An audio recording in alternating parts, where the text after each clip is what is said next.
প্রিয় দর্শক, গাছটা একটু এই যে গাছটা যারা গ্রামে আছেন বা থেকেছেন তারাই চিনবেন।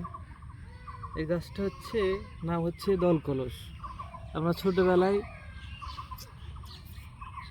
এইভাবে এই গাছ থেকে মধু খেতাম, এই ফুল থেকে। আমাদের শৈশবের স্মৃতি, এই ফুলের মধ্যে থেকে এইভাবে মধু খেতাম। খুব মিষ্টি। এখান থেকে মৌমাছিরাও মধু সংগ্রহ করে। এটার নাম হচ্ছে দলকলস গাছ। এটার অনেক ঔষধি গুণ আছে। আপনার ঠান্ডা কাশিতে ব্যবহার করলে ঠান্ডা কাশি কমে যায়। অনেকে আবার শাক হিসেবেও খায়, ভর্তা করে খায়, ভাজি করে খায়। দলকলস গাছ। ধন্যবাদ।